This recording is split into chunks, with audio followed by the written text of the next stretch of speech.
Okay, so my name is Tim Nast. I'm the VP of Sales for Safety First. We're North America's only vertically integrated manufacturer of fire-resistive glass framing and entrances. We have a full product offering from 20 to 120 minutes. If you're not familiar with the phrase vertical integration, it simply means we control every aspect of the manufacturing process. We temper our own glass, fabricate glass units. We mix and pour the intumescent polymer that resides between the lights of glass, giving it its fire-resistive properties. We have a facility dedicated solely to glass fabrication. We have a facility dedicated solely to the fabrication of entrance systems, and then one dedicated to the fabrication of framing. We give a unique perspective on this rapidly emerging market segment, and we're pleased to be a part of Accelerate Live for the second year in a row, and especially pleased to be here in New York City, which we feel is really the reason the era of fire-resistive systems as part of the building envelope became a reality back in 2015. So innovation is simply an idea that changes behavior. So a perfect example would be the mobile phone. It allowed us to make phone calls from virtually anywhere, including the front seat of the car. Multitasking, more productive, more accessible. We quickly graduated from making simple phone calls to accessing real-time information from anywhere, even the palm of our hands. It did a couple of things. It made interpersonal communication virtually non-existent, right? But it also made the multitasking a little bit more dangerous. So somebody developed an app that allows us to electronically hail a car that chauffeured us around town, giving us the mobility that we demanded while we could access this information and maintaining our productivity and hopefully our profitability. But it also changed the way we eat, right? Go into the kitchen, make something to eat, or go to a restaurant, order food, or push a button, have 2 Big Macs, a large fry, apple pie delivered to your home while you're still in your pajamas, binge watching your favorite show, season 3 of Game of Thrones, you savage. How could you not be caught up by now? So the rest of us can talk about it freely. But I'm not going to compare the rise of fire-rated glass to the social impact of smartphones. However, the advancements that we've made in our market segment are significant, and it's changed the way the architectural community perceives these products. It changes the way the architectural community embraces these products and now even leverages them as part of their design to enhance the performance of their building, as well as increase the safety of their design and the building occupants. So the first products that we introduced to North America are what we call fire protective. By code, that means they control the visual elements of a fire, smoke and flames. They do not address the issue of radiant energy or heat that's generated from a fire. And as a result, the code limits their use in size and scope in a building. All these products were imported from Europe and Asia, and they are utilitarian. They served a purpose, but didn't bring a whole lot to the table relative to aesthetics. So the first culprit that we see is wire glass. Brought in from Japan, its limitations aesthetically are pretty apparent. A wire mesh suspended in the middle of the glass, which impeded transparency, but also weakened the glass by half. And so as we graduated to ceramic glass, this product has dominated the fire protective market segment for well over 30 years.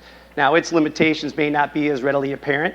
There is an amber hue or a tint to the glass, which makes it easy to distinguish from other non-rated products. The surface of the glass was distorted, so it required polishing to be used in architectural applications.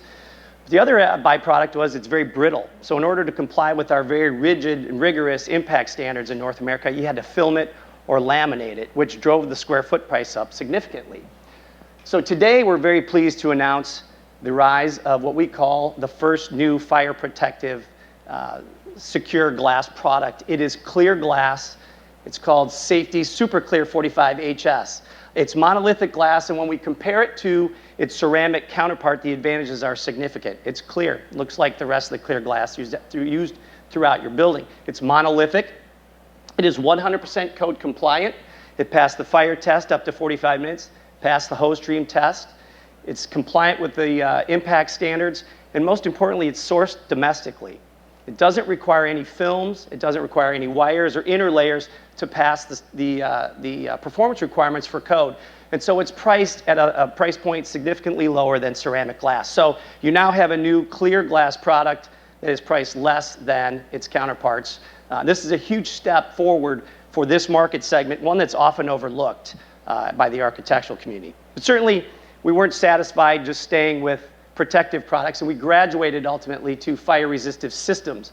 That is glass and framing working in concert to control the visual elements of a fire, as well as the added benefit of stopping the transfer of radiant energy or heat that's generated from a fire. And this is important because now these products are considered walls by code. Despite their transparency, regardless of configuration, these products are an extension of a barrier or partition. There is no limitation used on or applied to the use of fire-resistive systems.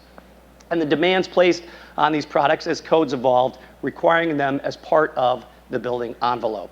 We looked at things like water and air management, thermal performance, solar heat gain coefficients, U values, CRFs, mullion spacing, profile, finish options, incorporating high-performance low-E products to match the balance of the non-rated products that are used throughout the building envelope.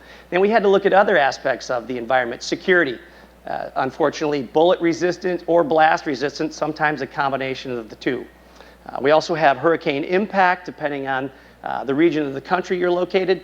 And then aesthetically, digital images on the surface of the glass, sandblasting, acid etching, sun control devices, all can be incorporated into the new fire-resistive systems. More dramatic applications like a horizontal glass floor, rated up to 2 hours. This allows the designer to bring in natural light into an area that didn't have a lot of transparency, mostly opaque shared walls.